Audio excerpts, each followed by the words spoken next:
हाय friends, myself doctor Jitendra Singh. आज मैं अपने इस मेडिकल पाठशाला चैनल पर step by step approach to ECG interpretation, इसी के कंटिन्यूएशन में दोस्तों नेक्स्ट वीडियो आज मैं बनाने जा रहा हूँ जो है रिदम इंटरप्रिटेशन। कोई भी ईसीजी स्ट्रिप जब भी अपन रीड करेंगे दोस्तों, तो ये 6 स्टेप अपने को फॉलो करने हैं, जैसा मैं आपको पहले भी बता चुका हूँ इसके बारे में। पहला स्टेप है जनरल इम्प्रेशन, जिसके बारे में मैं आपको बता चुका हूँ। नेक्स्ट है कैलिब्रेशन, तीसरा है रिदम इंटरप्रिटेशन, चौथा है क्यूआरएस कॉम्प्लेक्स। क्यूआरएस कॉम्प्लेक्स में दोस्तों हम देखेंगे आर वेव प्रोग्रेशन कैसा है, उसका एक्सिस का डिविएशन तो नहीं है, बंडल ब्रांच ब्लॉक तो नहीं है। फिर उसके बाद दोस्तों हम रीड करेंगे हाइपरट्रॉफी तो नहीं है पेशेंट को, एट्रियल हाइपरट्रॉफी, वेंट्रिकुलर हाइपरट्रॉफी तो नहीं है। उसके बाद लास्ट में हम देखेंगे इस्चीमिया, एसटी एलिवेशन, डिप्रेशन और क्यू वेव तो नहीं है दोस्तों ये स्टेप में अपन इस चीज स्ट्रिप रीड करेंगे, जिसमें से अपन पहले 2 step general impression and calibration इसको हम रीड कर चुके हैं। आज हमारा जो नेक्स्ट वीडियो रिकॉर्ड कर रहे हैं अपन, वो है रिदम इंटरप्रिटेशन। तो लेट्स स्टार्ट द टॉपिक दोस्तों। Rhythm interpretation. रिदम इंटरप्रिटेशन में अगेन अपने 6 स्टेप हैं। सबसे पहले जब भी हमारे पास कोई ईसीजी स्ट्रिप आती है, तो सबसे पहले हम देखेंगे उसकी रेट क्या है। रेट कैसे कैलकुलेट करते हैं वो दोस्तों अभी अपन सीखेंगे। रेट कैलकुलेट करने के बाद वो उसकी रिदम रेगुलर है या इरेगुलर है। उसके बाद उसमें पी वेव कैसी दिख रही है, पी आर इंटरवल नॉर्मल है कि नहीं है, Q R S complex normal है कि नहीं है। उसके बाद दोस्तों हम फाइनल इंटरप्रिटेट करेंगे कि ये जो रिदम है ये साइनस रिदम है कि नहीं है। ये 6 स्टेप हमेशा जब भी आप रिदम स्ट्रिप रीड करेंगे और रिदम इंटरप्रिटेशन आपको करना है, तो ये 6 स्टेप में ही आप हमेशा रिदम इंटरप्रिटेशन करेंगे। सबसे पहले रेट देखेंगे, उसकी रेगुलरिटी देखेंगे, पी वेव देखेंगे, पी आर इंटरवल देखेंगे, क्यू आर एस कॉम्प्लेक्स देखेंगे। उसके बाद इसको फाइनल इंटरप्रिटेशन करेंगे दोस्तों। Let's start. आगे जब भी अपन इसको नेक्स्ट जैसे जैसे पढ़ेंगे तो ये सारा आपको समझ में आएगा। सबसे पहले दोस्तों, how to calculate rate in ECG. ECG के अंदर अगर आपको रेट कैलकुलेट करनी है दोस्तों, तो बहुत ही इजी है। सबसे पहले आपको ईसीजी स्ट्रिप जो है उसमें देखना है कि जो क्यूआरएस कॉम्प्लेक्स हैं अपने, उसके बीच में कितने लार्ज बॉक्सेज हैं। दोस्तों आप लार्ज बॉक्स भी काउंट कर सकते हो, स्मॉल बॉक्स अगर बहुत कम लार्ज बॉक्स है, 1.5 है, 2 है, तो अपन स्मॉल बॉक्स भी दोस्तों काउंट कर सकते हैं। तो अपने को जो ईसीजी स्ट्रिप है उसमें लीड टू के अंदर, जो कि अपन रिदम स्ट्रिप भी बोलते हैं। रिदम स्ट्रिप क्यों बोलते हैं दोस्तों, वो मैं आपको बता चुका हूं। क्योंकि जो लीड टू की डायरेक्शन है वो अपने जो हार्ट के अंदर नॉर्मल करंट फ्लो हो रहा है उसकी डायरेक्शन के इक्वल है या पैरेलल है। तो उसके अंदर जो पी वेव है, क्यू आर एस कॉम्प्लेक्स है, सबसे अच्छे दिखते हैं। इसलिए हमेशा रिदम स्ट्रिप जो मॉनिटर्स के अंदर लीड टू को ही अपन सेट करके रखते हैं। तो दोस्तों जब भी अपने को P wave, Q R S complex ये सब काउंट करना है, तो हमेशा लीड टू में ही काउंट करें। पहला स्टेप तो ये है। दूसरा, जैसे मैंने बताया, ईसीजी स्ट्रिप देखी, उसके अंदर क्यू आर एस देखो। क्यू आर एस के अंदर 2 क्यू आर एस के बीच में कितने लार्ज बॉक्स हैं उसको तुमने काउंट करना है। तो मान लो उसके अंदर 3 लार्ज बॉक्स हैं। 3 लार्ज बॉक्स तुमने काउंट कर लिया, 2 क्यू आर एस हैं, उसके बीच में 3 लार्ज बॉक्स हैं। उसको दोस्तों अपने को डिवाइड करना है, 300 को डिवाइड करना है नंबर ऑफ लार्ज बॉक्सेस से, या 1500 को डिवाइड करना है नंबर ऑफ स्मॉल बॉक्स से। तो जो भी फाइनल कैलकुलेशन आएगी वो उसकी हार्ट रेट होगी। जैसे मैंने अभी एक एग्जांपल लिया, 2 क्यू आर एस कॉम्प्लेक्स हैं, उसके बीच में अगर 3 लार्ज बॉक्सेज आपको दिख रहे हैं, तो अगर 300 को हम 3 से डिवाइड करेंगे तो उसकी हार्ट रेट दोस्तों 100 आएगी। तो पेशेंट की हार्ट रेट कितनी आई, 100। अगर मान लो पेशेंट के 4 लार्ज बॉक्सेज हैं, तो 4 लार्ज बॉक्स हैं, तो उसकी हार्ट रेट कितनी आई, 75। अगर उसके 5 लार्ज बॉक्स हैं, तो पेशेंट की हार्ट रेट कितनी आई, 300 डिवाइड बाई 5, तो फाइनल कैलकुलेशन आएगा 60। तो 60 हार्ट रेट आई। तो पेशेंट की हार्ट रेट अगर 60 टू 100 है, ये आप सब जानते हैं, नॉर्मल हार्ट रेट 60 टू 100 होती है। 60 से कम ब्रेडिकार्डिया, 100 से ज़्यादा टैकीकार्डिया। ये आप सब लोग जानते हैं। तो अगर मैंने जैसे अभी कैलकुलेट करके देखा, 3 लार्ज बॉक्स हैं तो 100 आएगी, 5 हैं तो 75 आएगी, और 6 हैं तो 60 आएगी। सॉरी, 5 हैं तो 60 आएगी, 4 हैं तो 75 आएगी। तो अगर दो QRS के बीच में लार्ज बॉक्स 3 to 5 हैं तो पेशेंट की हार्ट रेट नॉर्मल होती है, 60 to 100 के बीच में होती है। ये आपको उसके देख के ही समझ में आ जाना चाहिए दोस्तों। एग्जैक्ट कैलकुलेशन करनी है तो मैंने आपको बता दिया, जो भी लार्ज बॉक्स हैं उनको काउंट कर लो और 300 में उसका डिवाइडेशन कर दो। 300 divided by number of large box, जो फाइनल कैलकुलेशन आएगी वो उसकी हार्ट रेट आएगी। दोस्तों देखते हैं आप कैसे कैलकुलेट करते हैं। तो मैंने जैसा अभी बताया, सबसे पहले आपको दो QRS देखने हैं। दो QRS के बीच में नंबर ऑफ लार्ज बॉक्स कितने आ रहे हैं, number of large box between 2 QRS, उसका 300 के अंदर उसको डिवाइड करना है। तो उसकी जो पेशेंट का जो फाइनल क्या आएगा, हार्ट रेट आ जाएगी दोस्तों। अगर ये नहीं करना चाहते हो आप तो 1500 divided by number of small boxes between 2 QRS, तो भी उसकी हार्ट रेट कैलकुलेट कर सकते हैं। मैंने दोस्तों अभी बताया नॉर्मल हार्ट रेट कितनी होती है, 60 to 100 बीट्स पर मिनट उसकी नॉर्मल हार्ट रेट होती है किसी भी पर्सन की। तो इसमें अगर हम बॉक्सेस की बात करें तो 3 to 5 large boxes between 2 QRS होंगे तो अपनी हार्ट रेट इसके बीच में ही होगी दोस्तों। ये आपको याद रखना है। देखते ही सबसे पहले यही देखना है 3 to 5 के बीच में ही है लार्ज बॉक्स, या ज़्यादा हैं या कम हैं। 3 से कम है तो टैकीकार्डिया, 5 से ज़्यादा हैं तो ब्रेडिकार्डिया। QRS दूर दूर हैं तो ब्रेडिकार्डिया, QRS पास पास हैं तो टैकीकार्डिया। सबसे पहले देखते ही ये देखना है QRS दूर दूर या पास पास। दूर दूर ब्रेडिकार्डिया, पास पास टैकीकार्डिया। ये दूर दूर पास पास टैकीकार्डिया ब्रेडिकार्डिया क्यों है दोस्तों, इसके लिए मैं सेपरेट लेक्चर बना चुका हूँ। कितने सारे लेक्चरों में मैंने ये नॉर्मल कंडक्शन पाथवे पढ़ाया है।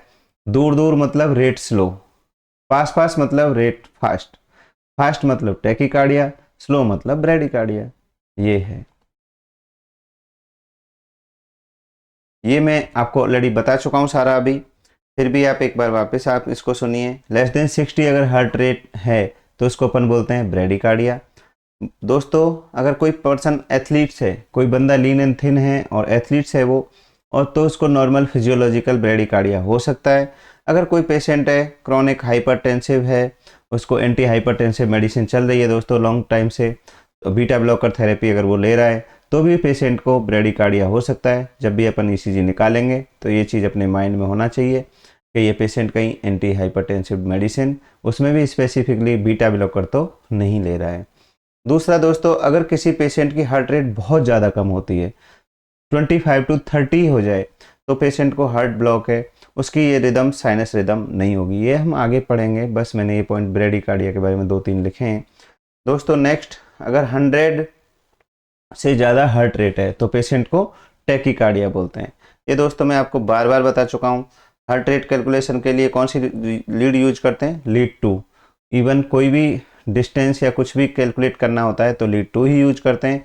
इवन अपने सारे जो मॉनिटर्स हैं उनमें डिफ़ॉल्ट लीड 2 ही सेट रहती है, क्योंकि इसमें P वेव और अदर वेव सबसे अच्छी दिखती हैं, क्योंकि इसकी जो डायरेक्शन है अपने जो हार्ट के अंदर नॉर्मल करंट फ्लो हो रहा है उसकी डायरेक्शन में होता है दोस्तों। नेक्स्ट, जो अभी अपन ने पढ़ा उसको अब इसमें फाइनल एम्प्लीकेशन कैसे करेंगे दोस्तों, तो ये तुम सब जानते हो। ये QRS कॉम्प्लेक्स है, ये QRS कॉम्प्लेक्स है। दोनों QRS कॉम्प्लेक्स के बीच में दोस्तों मैंने बताया सबसे पहले अपने को number of large box count करने हैं। इसमें जैसे लगभग 4 लार्ज बॉक्स हैं, 3 तो पूरे हैं, हाफ इधर है लेकिन हाफ इधर भी है, तो इसको लगभग 4 लार्ज बॉक्सेज आ रहे हैं दोस्तों। तो 300 डिवाइडेड बाई 4, तो दोस्तों इसकी जो हार्ट रेट है 75 बीट्स पर मिनट आएगी, जो कि अपनी नॉर्मल हार्ट रेट है। 60 to 100 पेशेंट की नॉर्मल हार्ट रेट है। वैसे भी आपने जैसे ही इसको देखा तो देख लिया 3 to 5 लार्ज बॉक्स हैं, तो इसका मतलब इसकी हार्ट रेट ठीक है, नॉर्मल है। एग्जैक्ट कैलकुलेशन करनी है तो आपने डिवाइड कर लिया, 300 डिवाइडेड बाई 4 और 75 इसकी नॉर्मल हार्ट रेट है। नेक्स्ट दोस्तों, ये वाली स्ट्रिप देखिए ऊपर वाली, इसमें ये QRS ये है, एक QRS ये है। इस QRS के बीच में दोस्तों मैंने बताया number of large box count करना है आपको, तो ये 1 2 3 4 5 एंड 6 एंड प्लस ये हाफ ये भी है, 6.5 लार्ज बॉक्स हैं दोस्तों। तो 300 डिवाइडेड बाई 6.5 लार्ज बॉक्स, इसका लगभग 46 बीट्स पर मिनट आएगा दोस्तों। तो मैंने आपको बता रखा है 60 से कम हार्ट रेट है तो ब्रेडिकार्डिया है, इस पेशेंट को भी ब्रेडिकार्डिया है। नेक्स्ट ECG जो स्ट्रिप है दोस्तों, इसमें मैंने पहले से ही कैलकुलेट करके रखा है। आप देखिए 2 QRS के बीच में 7 लार्ज बॉक्स हैं, तो 7 लार्ज बॉक्स हैं दोस्तों। आप इनको काउंट करके देख सकते हैं। लीड 2 में मैंने काउंट करें, सबसे नीचे लीड 2 है, इसमें 7 लार्ज बॉक्स से जा रहे हैं 2 QRS के बीच में। तो अपन 300 डिवाइडेड बाई 7 लगभग 43-44 इसकी हार्ट रेट आएगी, बीट्स पर मिनट। तो दोस्तों ऐसे हम उसकी हार्ट रेट कैलकुलेट कर सकते हैं। ये दोनों ही पेशेंट को ब्रेडिकार्डिया है, लेस देन 60 की हार्ट रेट आ रही है तो इन दोनों को ही ब्रेडिकार्डिया है। नेक्स्ट ये वाली स्ट्रिप देखिए दोस्तों, सबसे पहले जैसा मैंने बताया, सबसे पहले आपको 2 QRS के बीच में अगर 3 to 5 बॉक्सेज नहीं हैं उसको देख के ही समझ में आ जाना चाहिए। 3 से कम है, ऊपर वाली स्ट्रिप में भी आप देख रहे हो, ऊपर वाली स्ट्रिप जो है इसमें लगभग 1 या 2 ही स्मॉल बॉक्सेज हैं, इवन 1.5 ही है, तो 1.5 है इसकी दोस्तों। तो 300 डिवाइडेड बाई 1.5, तो इसकी हार्ट रेट लगभग 200 आएगी दोस्तों। नीचे वाले केस में भी 2 हैं लगभग 1 और 2, तो 300 डिवाइडेड बाई 2, ये इसकी कितना आएगा 150 बीट्स पर मिनट। तो दोस्तों अगर हार्ट रेट 100 से ज़्यादा है तो पेशेंट को क्या है, टैकीकार्डिया। तो ये दोनों स्ट्रिप जो दिख रही हैं इसमें टैकीकार्डिया है। ये एग्जैक्ट कैलकुलेशन करनी है तो काउंट करने, बाकी आपको सिंपली जनरल इंप्रेशन से अगर 3 से कम लार्ज बॉक्सेज आ रहे हैं बिटवीन 2 QRS तो उसको देख के ही दोस्तों आपको समझ में आ जाना चाहिए ये टैकीकार्डिया है।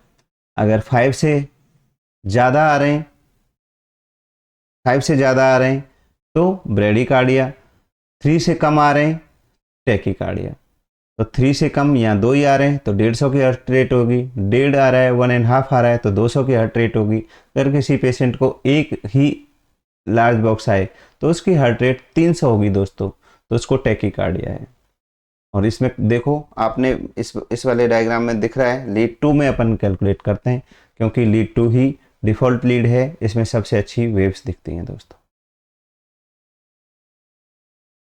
अब ये तो हमने देख लिया, बहुत ही इजी से सारे ECG थे, अपने हार्ट रेट काउंट कर लिया।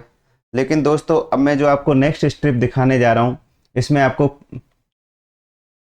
देख के आपको समझ में आएगा कि मैंने हार्ट रेट जब कैलकुलेट करी तो लार्ज बॉक्सेस काउंट करने, लेकिन दोस्तों यहाँ पे थोड़ा सा प्रॉब्लम हो गई अपने को। ये QRS है, ये QRS है और ये QRS है दोस्तों। दोनों QRS के बीच में जो अपन ने लार्ज बॉक्स काउंट करने हैं वो अलग अलग हैं।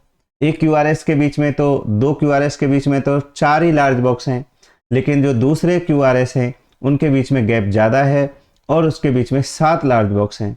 तो अब आप कौन सा वाला सही मानेंगे दोस्तों, मतलब 4 को डिवाइड करेंगे, 300 को 4 से डिवाइड करेंगे या 300 को 7 से डिवाइड करेंगे दोस्तों। अब यहाँ पे थोड़ा सा कैलकुलेशन के लिए डिफरेंट मेथड यूज करते हैं दोस्तों। सबसे पहले अगर 2 QRS के बीच में, 2 QRS कॉम्प्लेक्स के बीच में अगर डिस्टेंस इक्वल नहीं हो, इरेगुलर हो, सेम नहीं हो, तो दोस्तों उसको हम बोलते हैं इरेगुलर रिदम। ये आपको याद रखना है। जब हम देखेंगे ना फर्स्ट रेट रेगुलरिटी, तो भी हम यही चीज़ देखेंगे, जो रिदम स्ट्रिप है उसमें QRS कॉम्प्लेक्स के बीच में डिस्टेंस इक्वल है तो रेगुलर रिदम है। अगर पेशेंट के बीच में जो QRS कॉम्प्लेक्स हैं उसके बीच में जो डिस्टेंस है जो लार्ज बॉक्सेज आ रहे हैं वो अलग अलग हैं, 2 QRS में डिफरेंट है, नेक्स्ट 2 QRS में डिफरेंट है, नेक्स्ट 2 QRS में फिर से डिफरेंस है, तो इसको दोस्तों अपन बोलते हैं इरेगुलर रिदम, जो कि एट्रियल फिब्रिलेशन में होती है, वो बाद में अपन पढ़ेंगे दोस्तों। बट अभी अपना जो कंसर्न है वो ये है, अगर पेशेंट की रेगुलर रिदम नहीं है, इरेगुलर है, मींस उसके 2 QRS कॉम्प्लेक्स के बीच में डिस्टेंस इक्वल नहीं है, तो सबसे पहले हमें 1 मिनट या 60 सेकंड में कितने लार्ज बॉक्सेज उस पेशेंट में के ECG स्ट्रिप में दिखेंगे, उन सबको काउंट करना है। 1 मिनट में जो अपनी ECG मशीन है, उसकी जो स्ट्रिप निकली, उसके जो 1 मिनट के अंदर उस ECG स्ट्रिप में कितने लार्ज बॉक्सेज आए वो देखेंगे दोस्तों। उसको फिर अपन 300 में उसका डिवाइडेशन करेंगे। तो दोस्तों जैसा मैंने आपको पढ़ा चुका हूं पहले, जो अपनी ECG स्ट्रिप है वो टोटली पूरी स्ट्रिप ही 10 सेकंड की होती है। पूरा ECG स्ट्रिप जो अपन निकालते हैं 10 सेकंड की ही निकालते हैं। तो अब 60 सेकंड की चाहिए अपने को, तो क्योंकि 1 मिनट में 60 सेकंड होते हैं, तो 1 मिनट की ECG स्ट्रिप निकालना, मशीन से कितने पेपर वेस्ट होंगे, तो दोस्तों हमने उसके लिए एक अलग डिफरेंट तरीका यूज किया है। सबसे पहले ये मैं आपको बता चुका हूँ, एक्स एक्सिस पर टाइम होता है, ये आप जानते हो, मैंने ECG पेपर में बहुत डिटेल में बताया है। आपने अगर नहीं सुना है तो ECG पेपर वाला जो मेरा ECG का वीडियो है उसको आप पहले देखें, तो ये आपको बहुत ईजी लगेगा दोस्तों। तो जो अपना एक्स एक्सिस है उस पर टाइम होता है, और जो टाइम है उसका अगर हम बात करें, 1 स्मॉल बॉक्स की जो एक्स एक्स पे डिस्टेंस या टाइम जो बोलें वो है 0.04 सेकेंड। अगर हम एक लार्ज बॉक्स की बात करें तो उसमें 5 स्मॉल बॉक्स होते हैं, तो 0.20 सेकेंड का एक लार्ज बॉक्स होता है एक्स एक्सिस पर। ठीक है दोस्तों, तो वन बिग बॉक्स कितना होता है, 0.20 सेकेंड। अगर मैं बात करूं 15 लार्ज बॉक्स कितने होंगे, तो 15 अगर बात करें हम तो 0.2 इंटू 15 तो 3 सेकेंड आएगा। मतलब अगर हम बात करें ECG स्ट्रिप में जो पेपर है उसमें हम अगर 15 बॉक्स काउंट करें तो वो कितने सेकंड के बराबर होंगे, 3 सेकंड के बराबर होंगे दोस्तों। क्यों? क्योंकि एक लार्ज बॉक्स है वो 0.2 सेकंड का होता है, ये फिक्स है। तो एक लार्ज बॉक्स 0.2 सेकंड, तो 15 लार्ज बॉक्स 3 सेकंड के इक्वल होंगे। अगर हम बात करें 15 लार्ज बॉक्स 3 सेकंड के इक्वल हैं, तो 30 लार्ज बॉक्स कितने सेकंड के होंगे, तो वो 6 सेकंड के होंगे दोस्तों। तो सबसे पहले हमें ECG स्ट्रिप में 30 लार्ज बॉक्स काउंट करने, उससे क्या होगा, हमें पता चल गया ये हमारे 6 सेकंड के इक्वल हैं। ये हमने 6 सेकंड में कितने बॉक्स बने उसको हमने काउंट कर लिया। अब हमको अगर 1 मिनट का अगर निकालना है तो वही लार्ज बॉक्स को डिवाइडेड इनटू 10 कर देंगे। तो 10 इंटू 6 सेकेंड में जितने लार्ज बॉक्स हैं, अगर उसको हम 10 से डिवाइड कर देंगे तो 60 सेकेंड में कितने लार्ज बॉक्स आ जाएंगे दोस्तों, वो अपन कैलकुलेट कर सकते हैं। उसके बाद हमने 6 सेकेंड में या 30 लार्ज बॉक्स में देख लिए। अब उसमें कितने QRS आ रहे हैं उसको दोस्तों हमने काउंट करना है, और उसके बाद जो QRS आएंगे उसको 10 से डिवाइड करना है, वो उसकी हार्ट रेट होगी दोस्तों। अभी आप देखेंगे, जब लिखेंगे तो आपको समझ में आएगा दोस्तों। जो मैंने लिखा है, जैसा मैंने बताया, अगर इरेगुलर रिदम है पेशेंट की, इरेगुलर रिदम मीन्स जब between 2 QRS complex distance equal नहीं है, तो हम क्या करेंगे, 1 बिग बॉक्स कितना होता है, 0.20 सेकेंड होता है, ये सब जानते हैं। अगर हम एक बिग बॉक्स 0.20 सेकेंड का है तो 15 बिग बॉक्स के बीच में कितने सेकेंड होगा टाइम ड्यूरेशन, 3 सेकेंड। कैसे,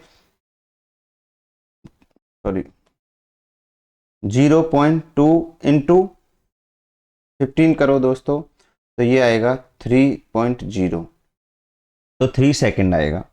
तो ये दोस्तों ये है 3 सेकेंड होगा। तो अगर 15 बिग बॉक्स 3 सेकेंड के इक्वल हैं तो 30 बिग बॉक्स 6 सेकंड के इक्वल होंगे, और so count the 30 big box in ECG strip that will be equal to 6 second. और अगर हमको 1 मिनट का निकालना है दोस्तों, then count the number of QRS complex present in this part and multiply by 10 for 6 second. दोस्तों ये theoretical है, थोड़ा भी अपन एक प्रैक्टिकल करके देखते हैं तो आपको समझ में आएगा। अब वापस हम इसी ईसीजी स्ट्रिप में आ गए। जैसा मैंने बताया 2 क्यूआरएस हैं, दोनों के बीच में डिस्टेंस अलग अलग है। एक में 2 क्यूआरएस के बीच में जो नंबर ऑफ लार्ज बॉक्स 4 हैं और दूसरी साइड में नंबर ऑफ लार्ज बॉक्स 7 है दोस्तों। तो इस केस में हमने क्या करा, जैसे मैंने इसी स्ट्रिप में नीचे लिखा हुआ है, मैंने लार्ज बॉक्स काउंट करे। कितने लार्ज बॉक्स काउंट करने हैं दोस्तों अपने को? 30 लार्ज बॉक्स काउंट करने हैं। ये 30 large box equal to 6 second होंगे दोस्तों। ये 30 लार्ज बॉक्स कितने होंगे? इक्वल टू 6 सेकेंड होंगे दोस्तों। अब इस 6 सेकेंड में कितने क्यूआरएस बने? 1 2 3 4 5 6 क्यूआरएस बने दोस्तों। 6 को हमको फिर 6 क्यूआरएस कितने सेकंड में आ रहे हैं? 6 क्यूआरएस कितने सेकंड में आ रहे हैं दोस्तों? 6 सेकंड में आ रहे हैं, लेकिन हमको काउंट कितने करने हैं? 60 सेकंड में करने हैं। तो 6 × 10 तो 60 दोस्तों इसकी हार्ट रेट आ गई। आई होप आपको समझ में आ गया होगा, लेकिन नहीं समझ में आया तो कोई बात नहीं दोस्तों, नेक्स्ट ईसीजी स्ट्रिप में हम फिर से कैलकुलेशन करेंगे तो समझ में आएगा। वैसे बहुत सिंपल है ये, वैसे बहुत सिंपल है। सबसे पहले अगर 2 क्यूआरएस के बीच में डिस्टेंस अगर अलग अलग है, 2 क्यूआरएस के बीच में कम है, नेक्स्ट 2 क्यूआरएस के बीच में ज़्यादा है या कम है, मतलब इक्वल नहीं है, तो सबसे पहले दोस्तों हम ईसीजी स्ट्रिप में 30 लार्ज बॉक्स काउंट करेंगे जो कि इक्वल होंगे 6 सेकेंड के। अगर हमने देखा 30 बिग बॉक्स में कितने क्यूआरएस आ रहे हैं उसको काउंट करेंगे। वो 30 बिग बॉक्स में जितने क्यूआरएस आएंगे वो कितने सेकंड में आए? 6 सेकंड में आए दोस्तों। अगर हमको 1 मिनट में निकालने हैं तो 6 सेकंड को 60 बनाने के लिए अपन 10 से मल्टीप्लाई करेंगे, तो सेम जितने क्यूआरएस आ रहे हैं उनको भी हम 10 से मल्टीप्लाई करेंगे, और जो फाइनल कैलकुलेशन आएगी दोस्तों वही उस पेशेंट की हार्ट रेट है। नेक्स्ट अपन देखते हैं नेक्स्ट स्ट्रिप। ये वाला एक पॉइंट है दोस्तों, इसको आपको याद रखना है। जब भी पेशेंट को हार्ट ब्लॉक होता है तो हार्ट ब्लॉक में ऐसे दिखती है ईसीजी स्ट्रिप नॉर्मल है, बट हार्ट अपने जो एट्रिया हैं, हार्ट ब्लॉक में जो एट्रिया हैं वो अपने हिसाब से बीट करते रहते हैं और वेंट्रिकल अपने हिसाब से बीट करते रहते हैं। दोनों के बीच में कोई लेना देना नहीं होता। उसकी हार्ट रेट अलग होती है, उसकी हार्ट रेट अलग होती है, लेकिन ईसीजी स्ट्रिप देख के ऐसे लगता है कि ये दोनों नॉर्मल हैं। तो दोस्तों atria are contracting at different rate, ventricle are contracting at different rate. तो हमने देखा हार्ट रेट जब निकालते हैं वो हम वेंट्रिकुलर रेट ही निकालते हैं। नॉर्मली वेंट्रिकल ही कॉन्ट्रैक्ट करते हैं अच्छे से, तो उसी से पंपिंग होती है, उसी को अपन हार्ट रेट कैलकुलेशन के लिए वेंट्रिकुलर रेट निकालते हैं दोस्तों, जो मैंने बताया 300 divide by number of large boxes between 2 QRS complex. And अगर हम एट्रिया की बात करें तो उसमें भी 300 divided by number of large boxes between 2 P wave, ये इंपॉर्टेंट है। उसमें हम क्यूआरएस कॉम्प्लेक्स देखते हैं क्योंकि वेंट्रिकल के लिए क्यूआरएस होता है और एट्रिया के लिए पी वेव होती है। तो पी वेव के बीच में जो लार्ज बॉक्स आ रहे हैं, 2 पी वेव के बीच में लार्ज बॉक्स आ रहे हैं, उससे हम जो भी 300 को डिवाइड करेंगे तो एट्रियल रेट आ जाएगी। ऐसा हार्ट ब्लॉक के केस में ही करते हैं, जनरली अपने को ये नहीं करना पड़ता दोस्तों। अपन वेंट्रिकुलर रेट ही निकालते हैं जिसमें number of large boxes count करते हैं 2 क्यूआरएस के बीच में और उसमें 300 में उसका भाग देते रहते हैं। ये 2 स्ट्रिप मैंने दोस्तों लिखी हैं। सबसे पहले ये ऊपर वाली स्ट्रिप को आप देखिए दोस्तों, इसमें सबसे पहले तो आपको फाइनल रेट कैलकुलेशन अपन बाद में करेंगे। सबसे पहले इसका बाहर से देखते ही आपको समझ में आ जाना चाहिए इसके क्यूआरएस बहुत पास पास हैं। बहुत पास पास कितने पास पास हैं? इसके बीच में 2 से भी कम लार्ज बॉक्सेज आ रहे हैं। तो 2 से कम मतलब 3 से भी कम लार्ज बॉक्स आ रहे हैं, ऑलमोस्ट 2 ही आ रहे हैं। तो इसमें क्या होगा? टैकीकार्डिया होगा। ये आपको देखते ही समझ में आ गया, ठीक है। लेकिन अब देख के देखो, ये देख के नॉर्मल सी लग रही है, लेकिन इसमें जो QRS हैं उनके बीच में डिस्टेंस भी अलग अलग है। दो QRS जो 2 नंबर एंड 3 नंबर QRS है उसके बीच में जो डिस्टेंस है वो ज़्यादा है। 4 नंबर और फिफ्थ नंबर QRS जो है उसके बीच में डिस्टेंस कम है। दो ही लार्ज बॉक्स हैं दोस्तों। नेक्स्ट 10 नंबर और 11 नंबर जो QRS है उसके बीच में और भी कम डिस्टेंस है दोस्तों। मीन्स जो QRS कॉम्प्लेक्स हैं उनके बीच में डिस्टेंस इक्वल नहीं है। तो इस केस में दोस्तों क्या करेंगे, इरेगुलर रिदम है इसकी। इरेगुलर रिदम होती है तो मैंने आपको बता दिया है। सबसे पहले कितना क्या करेंगे दोस्तों, number of large box count करेंगे। कितने, 30, मैंने जैसे इसमें कर लिया। दूसरा दोस्तों फर्स्ट स्टेप ये हो गया। सेकंड स्टेप में दोस्तों हम इस 30 लार्ज बॉक्स में कितने QRS कॉम्प्लेक्स बन रहे हैं उसको काउंट करेंगे। जैसे मैंने इसमें काउंट करा है, इसमें 30 QRS कॉम्प्लेक्स बन रहे हैं। तो ये 13 QRS कॉम्प्लेक्स दोस्तों कितने सेकंड में बन रहे हैं, 6 सेकंड में बन रहे हैं। अगर मैं इसको 60 सेकंड में गिनना चाहूँ तो मैं इसको किससे मल्टीप्लाई करूँगा, 10 से। तो इधर भी मैं दोस्तों 10 से मल्टीप्लाई करूँगा तो ये कितने आ जाएंगे, 130 इन 60 सेकंड और 1 मिनट। तो दोस्तों इस पेशेंट की जो हार्ट रेट है वो 130 है। इस पेशेंट को टैकीकार्डिया है।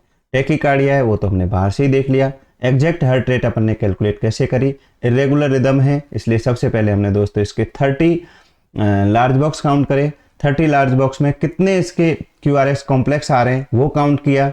30 लार्ज बॉक्स में इसके 13 QRS कॉम्प्लेक्स आ रहे हैं दोस्तों। अगर हम इसको ये कितने 30 large box equal to 6 second, अगर मैं इसको 1 मिनट में काउंट करना चाहूँ तो 10 से मल्टीप्लाई करेंगे दोस्तों तो 130 इसका हार्ट रेट आ जाएगा। अब शायद आपको थोड़ा समझ में और बेटर आया होगा। अभी और अपन कैलकुलेट करेंगे दोस्तों तो और बेटर आपको समझ में आएगा। नेक्स्ट ECG स्ट्रिप देखिए दोस्तों, इसमें भी लीड 2 है। सबसे नीचे वाली जो लीड है लीड 2 है। इसमें भी दोस्तों देखो 1 और 2 नंबर का जो QRS है इसके बीच में एक ही लार्ज बॉक्स है। दूसरा जो है 4 एंड 5 जो QRS है इसमें 1 और 2 मतलब 2 लार्ज बॉक्स है इसके बीच में दिख रहे हैं। अगेन 7 एंड 8 में एक ही लार्ज बॉक्स दिख रहा है, लेकिन 10 और 11 में 2 लार्ज बॉक्स दिख रहे हैं। मीन्स मेरा कहने का मतलब ये है इस स्ट्रिप में भी रिदम कैसी है, इरेगुलर है। इरेगुलर रिदम होते ही हमको कैसे हार्ट रेट कैलकुलेट काउंट करनी है। अगर रेगुलर रिदम है तो बहुत ही सिंपल है, नंबर ऑफ QRS काउंट कर लो, number of big box count कर लो 2 QRS के बीच में और उसको 300 में जो उसका भाग दे दो तो कितना आएगा, वो उसकी हार्ट रेट हो जाएगी। लेकिन अगर इरेगुलर रिदम है तो दोस्तों प्रॉब्लम आती है, फिर हमको 30 बिग बॉक्स काउंट करने पड़ते हैं। 30 बिग बॉक्स में कितने QRS बने वो काउंट करना पड़ता है, उसको मल्टीप्लाई बाई 10 करना पड़ता है। तो इस केस में हमने अभी देखे 15 QRS कॉम्प्लेक्स इसमें बन रहे हैं दोस्तों। ये 15 QRS कॉम्प्लेक्स बन रहे हैं कितने सेकंड में, 6 सेकंड में। 6 सेकंड में कितने QRS बन रहे हैं, 15 बन रहे हैं। तो दोस्तों अगर मैं इसको 1 मिनट में कैलकुलेट करना चाहूँ तो 6 × 10, ऐसे ही 150 × 10, तो इसकी जो हार्ट रेट आएगी 150 आएगी। दोस्तों इसको भी पेशेंट को टैकीकार्डिया है, जो बाहर से ही दिख रहा है हमें। बीच में नंबर ऑफ लार्ज बॉक्स कितने होने चाहिए, 3 to 5, 3 से कम तो टैकीकार्डिया, 5 से ज़्यादा तो ब्रेडिकार्डिया।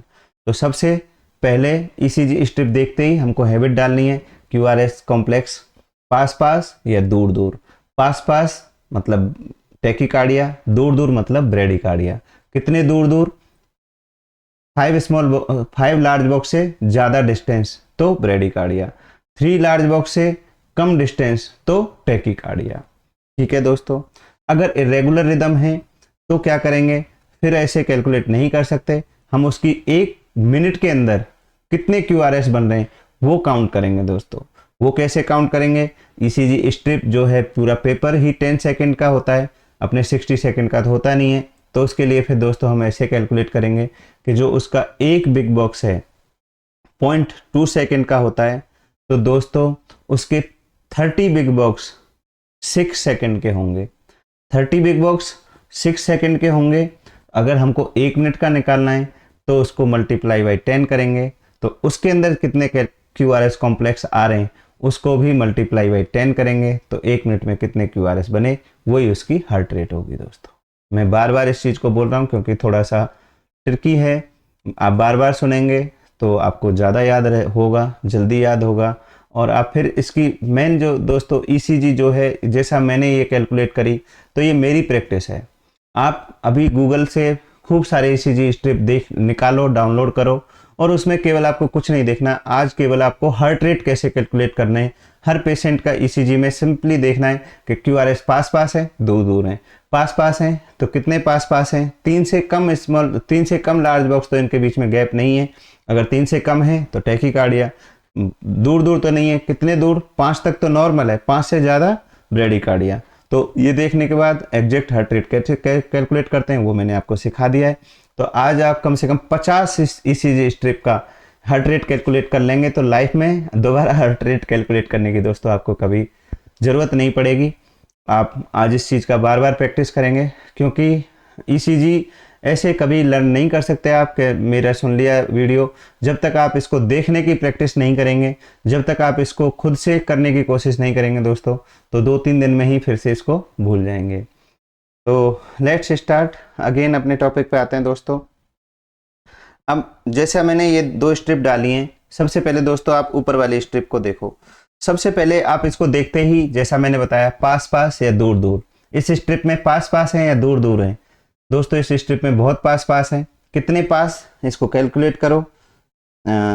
इसमें ही कर लेते हैं अपन, एक ही लार्ज बॉक्स है, दूसरा 2 मान लो लास्ट, तो 2 है, 3 से कम है मतलब टैकीकार्डिया हो गया। कितना टैकीकार्डिया है, 300 डिवाइडेड बाई 2, इसकी हार्ट रेट दोस्तों 150 है टैकीकार्डिया पेशेंट को। नीचे वाली स्ट्रिप देखो, देखने में बिल्कुल नॉर्मल लग रही है, लेकिन जब अपन ने कैलकुलेट किया, ये लीड 2 में कैलकुलेट किया तो 7 बिग बॉक्स आ रहे हैं दोस्तों, 300 डिवाइडेड बाई 7, तो इसकी जो हार्ट रेट है वो लगभग 43, तो इसको ब्रेडिकार्डिया आ रहा है। वैसे भी देख के ही समझ में आ गया, दूर दूर कितना दूर, 5 से ज़्यादा दूर, 5 लार्ज बॉक्स से ज़्यादा गैप है, मीन्स 7 है, तो इसको क्या है, पेशेंट को ब्रेडिकार्डिया है।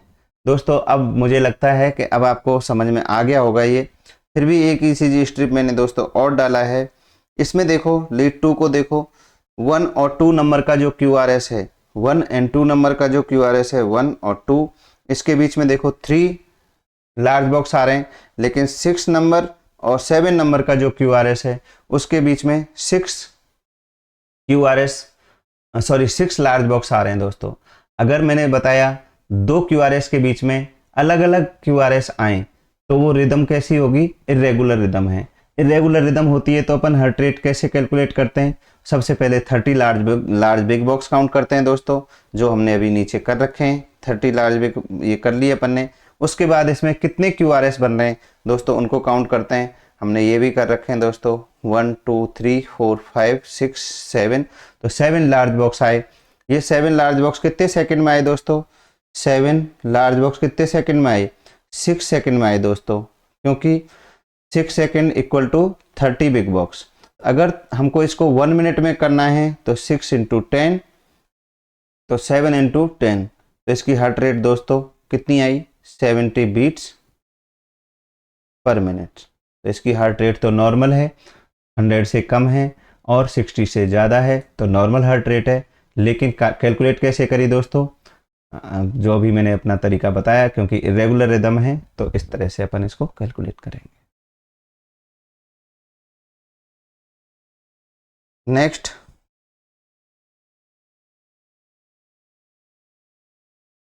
नेक्स्ट स्टेप दोस्तों, अपन रिदम इंटरप्रिटेशन पढ़ रहे हैं। सबसे पहले रिदम इंटरप्रिटेशन में मैंने आपको बताया अपन रेट कैलकुलेट करेंगे। रेट कैसे कैलकुलेट करेंगे दोस्तों, मैंने अभी आपको बहुत अच्छे से सिखाया है, खूब सारे ECG दिखाए, बाकी आप खुद से प्रैक्टिस करेंगे। रेट कैलकुलेट करना आपको आने के बाद नेक्स्ट जो रिदम इंटरप्रिटेशन में नेक्स्ट स्टेप है रेगुलरिटी, कि जो हमारी रिदम है, रिदम मतलब ताल, रिदम मतलब कोई भी चीज़ रिदम से चल रही है, 1 2 1 2 1 2 1 2, ये रिदम है। लेकिन अगर मैं बोलूँ 1 2 3 4 5 1 2, तो मतलब रिदम नहीं है इसमें। अगर रिदम सेम जगह QRS आ रहे हैं, एक QRS बना, सेम डिस्टेंस पे दूसरा QRS बना, सेम डिस्टेंस पे तीसरा QRS बना, सेम डिस्टेंस पे फोर्थ, नेक्स्ट, ऐसे सारे QRS सेम डिस्टेंस पे बन रहे हैं, तो उनके बीच में क्या है, रिदम है, रेगुलर है वो, रेगुलर। अगर वो QRS के बीच में अलग अलग डिस्टेंस है, एक अभी बन गए, दो ही बिग बॉक्स का गैप है, नेक्स्ट में फिर से 2 ही बिग बॉक्स का गैप है, तो दोस्तों ऐसे केस में रिदम इरेगुलर हो जाती है। तो रेगुलरिटी देखेंगे रिदम की रेगुलरिटी देखने के लिए केवल सिंपली हमको कुछ नहीं देखना, QRS कॉम्प्लेक्स के बीच में अगर डिस्टेंस कांस्टेंट है, इक्वल है, तो रिदम रेगुलर कैसी है उसकी, रेगुलर है। अगर 2 QRS के बीच में जो डिस्टेंस है वो इंक्रीज हो रही है या डिक्रीज हो रही है, या RR falling eight irregular interval, तो दोस्तों उसकी रिदम कैसी है, इरेगुलर है। तो रेगुलरिटी देखने के लिए रेगुलर और इरेगुलर, रेगुलर में distance between 2 QRS complex constant होती है, इरेगुलर में ये चेंज होती है। 2 RR वेव जो हैं QRS कॉम्प्लेक्स की, उसको देखेंगे हम, उनके बीच में डिस्टेंस सेम है तो रिदम रेगुलर है। और अगर उसके बीच में अलग अलग डिस्टेंस आ रही है दोस्तों, तो उसकी रिदम कैसी है, इरेगुलर है। ये बहुत सिंपल है।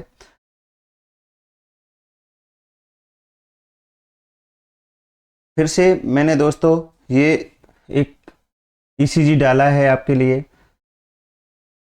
इसमें QRS कॉम्प्लेक्स बहुत पास पास आ रहे हैं, QRS कॉम्प्लेक्स बहुत पास पास आ रहे हैं। पेशेंट को टैकीकार्डिया है, 1.5 का ही गैप है, 1.5 ही लार्ज बॉक्स आ रहे हैं, तो इसकी हार्ट रेट ऑलमोस्ट 200 के आसपास है, तो पेशेंट को टैकीकार्डिया है।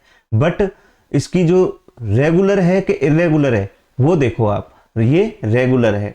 नेक्स्ट स्ट्रिप में पेशेंट के जो लार्ज बॉक्स काउंट करें, मैंने लीड 2 में काउंट करें दोस्तों, तो लीड 2 में अगर काउंट करें तो 6 लार्ज बॉक्स इस स्ट्रिप में दिख रहे हैं हमको, तो 6 हैं, मतलब 5 से ज़्यादा हैं तो ब्रेडिकार्डिया है। एग्जैक्ट काउंट करना है तो कितना है इसका, 300 डिवाइडेड बाई 6, 300 डिवाइडेड बाई 6, तो इसकी 50 बीट्स पर मिनट इसकी हार्ट रेट है दोस्तों। तो पेशेंट को ब्रेडिकार्डिया है। लेकिन यहाँ हमारा साथ में अब हम एक स्टेप और देखेंगे, हार्ट रेट के साथ में रेगुलर है या इरेगुलर है। तो दोस्तों सब में 6 का ही गैप है, तो ये भी रेगुलर है। पेशेंट को ब्रेडिकार्डिया है, पेशेंट को टैकीकार्डिया है। ऊपर वाले पेशेंट को टैकीकार्डिया 200 की हार्ट रेट आ रही है, नीचे की हार्ट रेट 50 आ रही है, तो इसको ब्रेडिकार्डिया। लेकिन फिर भी इनकी रेट अलग अलग है, टैकीकार्डिया है, ब्रेडिकार्डिया है, बट फिर भी इनकी जो रेगुलरिटी है, रिदम की जो रेगुलर है या इरेगुलर है, वो कैसे देखेंगे। इसमें QRS बिल्कुल इक्वल डिस्टेंस पे हैं दोनों में, तो इन दोनों में ही रेट रेगुलर है दोस्तों। इस पेशेंट को देखिए दोस्तों, इसमें जो पेशेंट का, अगर सबसे पहले इनमें रिदम स्ट्रिप देखेंगे लीड 2 देखने में हमें समझ में आ गया। 5 नंबर एंड 6 नंबर जो QRS है, इसके बीच में 2 लार्ज बॉक्स हैं, लेकिन 7 और 8 नंबर QRS है, उसमें एक ही लार्ज बॉक्स है। फिर से 10 और 11 QRS हैं, इनके बीच में 2 लार्ज बॉक्स हैं। तो और दोस्तों आगे अगर हम देखें तो इसमें 3 लार्ज बॉक्स भी बन रहे हैं इधर इस वाली जगह पे। तो मीन्स इरेगुलर रिदम है ये। इरेगुलर रिदम जब भी होती है तो हार्ट रेट कैसे काउंट करते हैं। सबसे पहले हमने 30 लार्ज बॉक्स काउंट करे दोस्तों। 30 लार्ज बॉक्स में कितने QRS कॉम्प्लेक्स बन रहे हैं दोस्तों, वो हमने काउंट करे और उसको मल्टीप्लाई बाई 10 कर देंगे। तो हमने देखा QRS कितने बन रहे हैं, 15 मल्टीप्लाई बाई 10, तो ये इसकी 150 रेट है। और कैसी है, इरेगुलर है। अगर यही 150 रेट होती लेकिन QRS के बीच में सेम डिस्टेंस होती, तो हम कैसे बोलते, 150 हार्ट रेट है इसकी और साथ में रेगुलर है।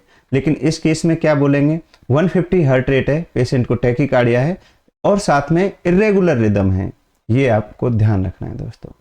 आई होप अब आप सीख गए होंगे। मैंने बहुत सारे ECG इसलिए डाले क्योंकि ये इंपॉर्टेंट है और ये अपन ऐसे नहीं लर्न कर सकते। बहुत ही सिंपल है, 300 divided by number of large QRS complex. But जब तक प्रैक्टिस नहीं कराता मैं आपको, तो आपको ये समझ में नहीं आता दोस्तों। फिर मैंने जैसा बताया कि जो अपन रिदम इंटरप्रिटेट कर रहे हैं, तो रिदम इंटरप्रिटेशन में भी अपने को 6 स्टेप देखने। सबसे पहला उसकी रेट क्या है, रेट के बाद वो रेगुलर है कि इरेगुलर है, उसके बाद दोस्तों रेट इरेगुलर है कि रेगुलर है, उसके बाद हमने नेक्स्ट पी वेव देखनी है, उसके बाद पी आर इंटरवल देखना है, उसके बाद क्यू आर एस कॉम्प्लेक्स देखना है, उसके बाद हम फाइनल इंटरप्रिटेशन देंगे दोस्तों।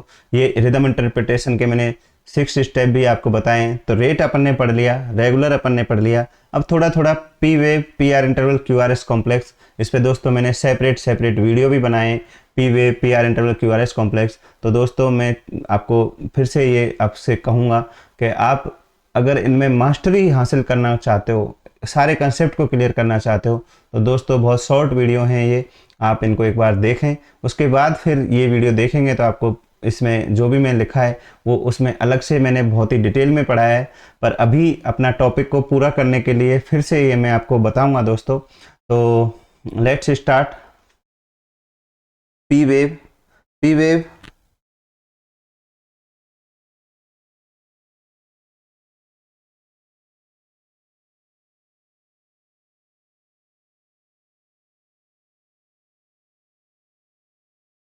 यस, हाँ पी वेव दोस्तों मैं आपको बता चुका हूँ। पी वेव कैसी होती है दोस्तों? सबसे पहले यूनिफॉर्म होती है, आइसोमॉर्फिक होती है, राउंड होती है एंड अपराइट होती है। ये 4 पॉइंट हैं दोस्तों, इनको हमेशा आपको याद रखना है। पी वेव यूनिफॉर्म, एक जैसी होनी चाहिए, एक जैसी दिखनी चाहिए। सारी लीड की जो पी वेव हैं, कम से कम एक लीड की सारी पी वेव एक जैसी दिखनी चाहिए दोस्तों। राउंड होती है और सीधी अपराइट मतलब पॉजिटिव होती है, नेगेटिव डायरेक्शन में नहीं होनी चाहिए। दूसरा, ईच पी वेव के बाद एक क्यू आर एस कॉम्प्लेक्स होना चाहिए, मतलब P wave married to Q R S complex. Each P wave के पहले और ईच पी वेव के बाद भी एक क्यू आर एस कॉम्प्लेक्स होता है, तो इसको अपन लिखते हैं each P wave married to Q R S complex. इसका मतलब केवल यही है कि हर पी वेव के बाद एक क्यू आर एस कॉम्प्लेक्स आना चाहिए नॉर्मली।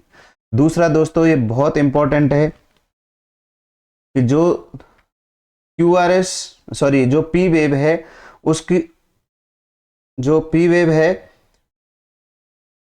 उसका जो ड्यूरेशन है 1.5 स्मॉल बॉक्स, मतलब 1.5 स्मॉल बॉक्स से ज़्यादा नहीं होना चाहिए।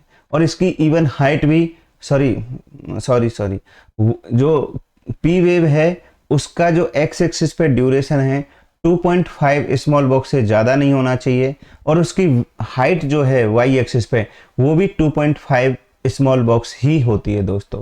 तो जो पी वेव है वो 2.5 स्मॉल बॉक्स चौड़ी होती है और 2.5 स्मॉल बॉक्स ही उसकी हाइट होती है। और अगर हम बात करें इसका ड्यूरेशन सेकंड में अगर बात करें तो 1 स्मॉल बॉक्स 0.04 सेकंड होता है, तो 2.5 स्मॉल बॉक्स 0.12 सेकंड होंगे दोस्तों। अगर पेशेंट को हार्ट ब्लॉक है तो पी वेव एब्सेंट होती है, ये आप बाद में पढ़ेंगे अच्छे से। ये वाले डायग्राम में देखिए आप, जैसा मैंने बताया पी वेव का जो नॉर्मल हाइट है वो भी 2.5 स्मॉल बॉक्स होता है, एंड विड्थ भी दोस्तों 2.5 स्मॉल बॉक्स होती है या लेस देन 3 स्मॉल बॉक्स होती है। इससे ज़्यादा अगर चौड़ी है तो पी वेव का जो नॉर्मल वो है उससे वो एबनॉर्मल मानी जाएगी। इसमें भी सेम डायग्राम को मैंने थोड़ा डार्क कलर में इसमें दिखाया है। ये अपनी पी वेव है। पी वेव कैसे बनती है, क्या बनती है, मैंने बहुत डिटेल में बताया हुआ है दोस्तों। अभी अपन इसको फिर से करेंगे तो अपना वीडियो बहुत लंबा हो जाएगा। तो ये पी वेव है। अभी अपने को इसका 3 पॉइंट ही रखने हैं याद। सबसे पहले पी वेव के जो पी वेव कैसी होती है, आइसोमॉर्फिक होती है, राउंड होती है, पॉजिटिव वेव होती है, 2.5 स्मॉल बॉक्स चौड़ी, 2.5 स्मॉल बॉक्स इसका हाइट होता है, और हर पी वेव के बाद एक क्यू आर एस कॉम्प्लेक्स आता है दोस्तों। अब इसके बाद नेक्स्ट जो है अपना पी आर इंटरवल देखेंगे दोस्तों। पी आर इंटरवल मैंने बहुत डिटेल में आपको बताया हुआ है, फिर भी आप एक बार वापस सुनिए दोस्तों। पी आर इंटरवल क्या है? पी वेव से लेके क्यू आर एस तक का रास्ता कितना टाइम लगा, इसमें हम दोस्तों वेव को भी इंक्लूड करेंगे, और साथ में जो आइसोइलेक्ट्रिक लाइन बन रही है पी वेव और क्यू आर एस कॉम्प्लेक्स के बीच में, जिसको अपन पी आर सेगमेंट बोलते हैं, उसको भी इंक्लूड करेंगे। दोनों के बीच में कितना वो है टाइम ड्यूरेशन, उसको अपन पी आर इंटरवल बोलते हैं। ये कैसे बनता है दोस्तों, क्या डिनोट करता है? एट्रियल कॉन्ट्रैक्शन को डिनोट करता है। तो एट्रियल कॉन्ट्रैक्शन में टोटल कितना टाइम लगा वो किससे पता चलता है दोस्तों? पी आर इंटरवल से पता चलता है। तो पी वेव के स्टार्टिंग से क्यू आर एस के स्टार्टिंग तक के बीच का टाइम पी आर इंटरवल है। ये क्या डिनोट करता है, एट्रियल कॉन्ट्रैक्शन में कितना टाइम लगा उसको ये डिनोट करता है। नॉर्मल कितना होता है दोस्तों, ये बहुत बहुत इंपॉर्टेंट है दोस्तों। Normal P R interval 3 to 5 small box होता है। 3 to 5 स्मॉल बॉक्स मतलब 1 लार्ज बॉक्स के बराबर होता है। उससे अगर ज़्यादा है पी आर इंटरवल तो पेशेंट का जो एट्रियम है उसके अंदर कंडक्शन स्लो है, मीन्स पेशेंट को हार्ट ब्लॉक है। ये आपको याद रखना है।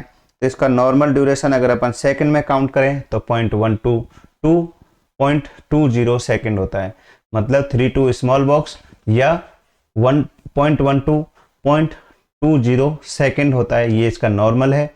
इससे अगर पेशेंट का 0.20 सेकंड से ज़्यादा या 5 स्मॉल बॉक्स से ज़्यादा या 1 लार्ज बॉक्स से ज़्यादा पी आर इंटरवल है तो उसको अपन बोलते हैं दोस्तों prolonged P R interval. Prolonged P R interval किस में दिखता है, हार्ट ब्लॉक में दिखता है। हमें आगे इसको बहुत डिटेल में पढ़ेंगे। और पी आर इंटरवल अगर 3 स्मॉल बॉक्स या 0.12 सेकंड से कम हो जाए तो पेशेंट को जंक्शनल रिदम होती है दोस्तों, ये भी हम आगे पढ़ेंगे। इसकी मैंने एक स्लाइड डाली है, जैसे अभी अपने को पी वेव दिखाया था। पी वेव तो दोस्तों केवल यहाँ से लेके यहाँ तक होती है, ये पी आर सेगमेंट होता है, पी आर सेगमेंट होता है दोस्तों। और यहाँ पी वेव से लेके यहाँ तक ये पी आर इंटरवल होता है। तो पी वेव जो पॉजिटिव वेव बन रही है ये पी वेव है, ये पी आर सेगमेंट है जो आइसोइलेक्ट्रिक लाइन है। P wave plus P R segment मिला के दोस्तों ये पी आर इंटरवल है। ये पी आर इंटरवल कितना होना चाहिए, लेस देन 1 लार्ज बॉक्स होना चाहिए। अगर मोर देन 1 लार्ज बॉक्स है, एक लार्ज बॉक्स से अगर बड़ा हो रहा है तो इसको दोस्तों अपन क्या बोलेंगे, पेशेंट को हार्ट ब्लॉक हो रहा है। जैसा इसमें मैंने दिखाया ये क्या है, पी आर इंटरवल है। लेकिन साथ में दोस्तों देखो ये मैंने जो दिखाया ये 1 लार्ज बॉक्स से ज़्यादा आ रहा है, तो ये जो पी आर इंटरवल जो भी जिस पेशेंट का मैंने दिखाया है इस पेशेंट को हार्ट ब्लॉक होगा दोस्तों। आई होप आगे हम जब इसको पढ़ेंगे तो ये सारी चीज़ें आपको क्लियर हो जाएंगी, बट अभी आप केवल इतना ही समझें। जैसा इस वाले डायग्राम को देखो दोस्तों, मैंने ऊपर लिखा भी हुआ है 1st डिग्री हार्ट ब्लॉक हो रहा है पेशेंट को। तो दोस्तों देखो इसका जो पी आर इंटरवल है मैंने जैसे बताया पी वेव है यहाँ से लेके और यहाँ तक। तो दोस्तों देखो इसमें 1 लार्ज बॉक्स और ऑलमोस्ट 2 लार्ज बॉक्स हैं। तो 2 लार्ज बॉक्स मतलब पी आर इंटरवल कितना होना चाहिए, लेस देन 1 लार्ज बॉक्स होना चाहिए दोस्तों। और यहाँ कितना है, 2 लार्ज बॉक्स है। तो 2 लार्ज बॉक्स होगा तो पेशेंट को क्या होगा, हार्ट ब्लॉक होगा। 1st डिग्री हार्ट ब्लॉक किसको कहते हैं, 2nd 3rd किसको कहते हैं, वो हम नेक्स्ट वीडियो में दोस्तों पढ़ेंगे अच्छे से। लेकिन अभी हमने देखा अगर P R interval 1 large box से ज़्यादा है तो पेशेंट को हार्ट ब्लॉक है। अगर सेम पी आर इंटरवल दोस्तों ये वाली लीड देखिए, ये पी वेव है और पी वेव के बाद आर सीधा ऊपर चला गया है, तो यह पी आर इंटरवल बहुत शॉर्ट है। सेम ये ऊपर चला गया, इसको अपन दोस्तों डेल्टा वेव बोलते हैं। ये WPW सिंड्रोम में दिखती है, वो हम आगे पढ़ेंगे क्या है WPW सिंड्रोम। बस अभी आप देखो पी आर इंटरवल शॉर्ट है, पी आर इंटरवल प्रोलॉन्ग्ड है। अगर पी आर इंटरवल कितना नॉर्मल है, 3 to 5 स्मॉल बॉक्स या 3 to 5 स्मॉल बॉक्स या 1 लार्ज बॉक्स, या सेकंड में बात करें 0.12 टू 0.20 सेकंड तक ये नॉर्मल है दोस्तों।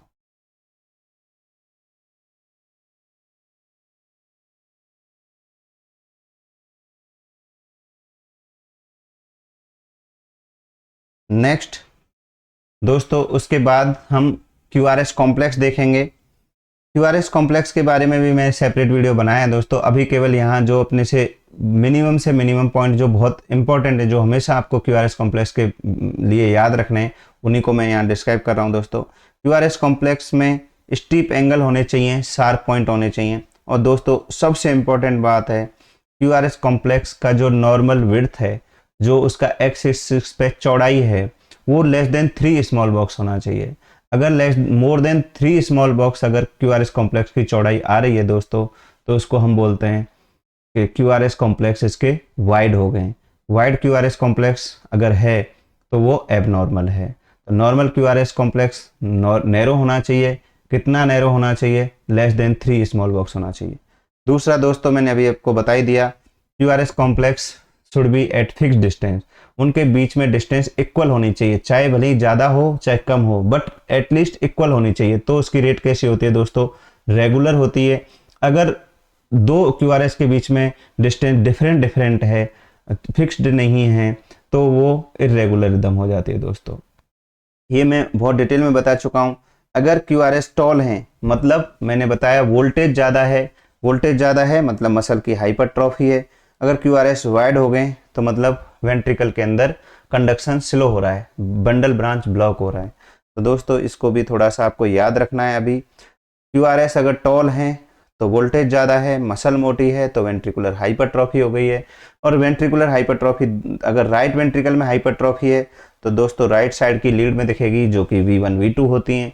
और अगर लेफ्ट साइड की वेंट्रिकल में हाइपरट्रॉफी हो गई है तो लेफ्ट साइड के क्यूआरएस टॉल हो जाएंगे, जो कि लेफ्ट साइड की लीड में दिखेंगे, V5 एंड V6 में दिखेंगे दोस्तों। अभी RBH और LVH अपन बहुत ही डिटेल में फिर से सेपरेट वीडियो बनाएंगे, बट जब अपन रिदम इंटरप्रिटेट कर रहे हैं तो ये चीज़ अपने को बेसिक देखनी है कि क्यूआरएस नैरो हैं कि नहीं हैं, स्टीप एंगल हैं, शार्प हैं कि नहीं हैं, कहीं बहुत ज़्यादा टॉल तो नहीं हो रहे हैं, कहीं बहुत ज़्यादा शॉर्ट तो नहीं हो रहे हैं।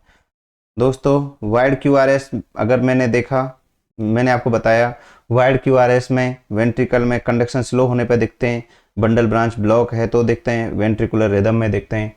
दोस्तों ये आपको याद रखना है। नेक्स्ट, कई बार लो वोल्टेज क्यूआरएस दिख जाते हैं तो आपको घबराना नहीं है। इसका मतलब ये नहीं होता कि वेंट्रिकल छोटा हो गया है। दोस्तों वेंट्रिकल में एट्रोफी या हाइपोट्रोफी कभी नहीं होती है, हमेशा वेंट्रिकल में हाइपरट्रॉफी ही होती है, एट्रोफी कभी होती ही नहीं है। तो दोस्तों फिर लो क्यूआरएस वोल्टेज कैसे हो सकता है, लो वोल्टेज क्यूआरएस कैसे हो सकता है? तो दोस्तों अगर किसी पेशेंट के इफ्यूजन हो जाए, प्लूरल इफ्यूजन हो जाए, बहुत ज़्यादा एडिमा हो जाए, मिक्स एडिमा हो जाए, पेशेंट को बहुत ज़्यादा एम्फाइसीमा हो जाए, एयर आ जाए, या पेशेंट को बहुत ज़्यादा ओवीज हो, तो दोस्तों ये जो कंडीशंस हैं, इफ्यूजन में पानी भर जाता है लंग्स में, एयर भर जाती है एम्फाइसीमा में, मिक्स एडिमा बहुत एडिमा हो जाता है, ओबेसिटी हो जाती है, बहुत फैटी पर्सन है, तो जो हमारी लीड्स हैं जो हार्ट चेस्ट वॉल पे लगी हुई हैं दोस्तों, उनके अंदर जो हार्ट से करंट आ रहा है उसको वो रिकॉर्ड करती हैं। तो दोस्तों अगर ये बीच में एयर होगी या फ्लूइड होगा या बहुत ज़्यादा ओवीज होगा, फैट होगा, तो जो करंट हार्ट से नॉर्मली आना चाहिए उतना नहीं आता, उससे कम आता है। तो ये जो चीज़ें हैं एक इंसुलेटरी फैक्टर की तरह या पैडिंग की तरह काम करती हैं हार्ट के और चेस्ट वॉल के बीच में। इसलिए जो करंट आना चाहिए, जो दिखना चाहिए, वो ना आके उससे कम वोल्टेज का करंट अपने को ईसीजी मशीन में रिकॉर्ड होता है, जिसकी वजह से दोस्तों लो वोल्टेज क्यूआरएस कॉम्प्लेक्स दिखाई देते हैं दोस्तों। तो अभी अपन ने सुना कि हमको रिदम इंटरप्रिटेशन करने के लिए सबसे पहले उसकी रेट देखनी है। रेट कैसे कैलकुलेट करते हैं दोस्तों, मैंने आपको बहुत डिटेल में बताया है। उसके बाद देखना है कि रेगुलर है कि नहीं है, उसको दोस्तों मैंने आपको बता दिया। अगर क्यूआरएस इक्वल डिस्टेंस पे हैं तो रेगुलर, क्यूआरएस के बीच में डिस्टेंस इक्वल नहीं है तो इरेगुलर रेट है दोस्तों। फिर उसके बाद पी वेव देखेंगे। पी वेव की विड्थ और height less than 2.5 small box होनी चाहिए, और पॉजिटिव होनी चाहिए और यूनिफॉर्म होनी चाहिए। साथ में ईच पी वेव के बाद एक क्यूआरएस कॉम्प्लेक्स होना चाहिए। उसके बाद दोस्तों अपन पीआर इंटरवल देखेंगे। नॉर्मल पीआर इंटरवल होता क्या है, P wave plus isoelectric line, जो कि पीआर सेगमेंट होता है, उसको मिला के अपन क्या बोलते हैं, पीआर इंटरवल। पीआर इंटरवल क्या डिनोट करता है दोस्तों, पीआर इंटरवल डिनोट करता है एट्रियल कॉन्ट्रैक्शन में कितना टाइम लग रहा है। अगर ये 0.12 टू 0.20 सेकेंड है, मतलब 3 to 5 स्मॉल बॉक्स है, या 1 लार्ज बॉक्स से कम है तो ये नॉर्मल है। इससे अगर ज़्यादा है तो पेशेंट को हार्ट ब्लॉक हो रहा है दोस्तों, कम है तो जंक्शनल रिदम हो सकती है और WPW सिंड्रोम हो सकता है दोस्तों। पीआर इंटरवल के बाद हमें देखना है क्यूआरएस कॉम्प्लेक्स। क्यूआरएस कॉम्प्लेक्स में सबसे इम्पोर्टेंट ये है उसके जो स्टीप एंगल होने चाहिए और शार्प पॉइंट होने चाहिए, और वाइड नहीं होना चाहिए, नैरो होना चाहिए। नैरो कब होगा, जब लेस देन 3 स्मॉल बॉक्स होगा दोस्तों। तो ये चीज़ अपन क्यूआरएस कॉम्प्लेक्स में देखेंगे। उसके बाद हम फाइनल इंटरप्रिटेशन करेंगे दोस्तों। जब भी हमें किसी रिदम का इंटरप्रिटेशन करना है, फाइनली हमको उसको देखना है कि ये रिदम कैसी है, फाइनल इंटरप्रिटेशन करना है, तो सबसे पहले हमें 5 चीज़ें खुद से पूछनी है दोस्तों। What is the rate of this strip. सबसे पहले हमको उसकी रेट कैलकुलेट करनी है कि उसकी रेट क्या है। उसकी रेट कैलकुलेट करने के बाद हाउ इज़ द रिदम, उसकी रिदम कैसी है, रेगुलर है कि इरेगुलर है दोस्तों। उसके बाद हम उसकी रिदम कैलकुलेट करेंगे। रेगुलर है, रेगुलर कब होगी, जब रेगुलर इंटरवल पर आर कॉम्प्लेक्स होंगे, या इरेगुलर कब होगी, जब R interval falling eight irregular interval. तो सबसे पहले हमने रेट कैलकुलेट किया, फिर रेगुलर है कि इरेगुलर है ये देखा दोस्तों। फिर उसके बाद हमें देखनी है P wave, P wave present है कि नहीं है। प्रेजेंट तो ज़्यादातर होती है, तो पी वेव प्रेजेंट है। फिर उसके बाद देखेंगे अगर प्रेजेंट है तो वो आइसोमॉर्फिक होनी चाहिए। और उसके बाद each P wave connected to QRS in 1:1 ratio, हर पी वेव के बाद एक QRS कॉम्प्लेक्स भी होना चाहिए, तो अपन मानेंगे ये पी वेव इसकी नॉर्मल है दोस्तों।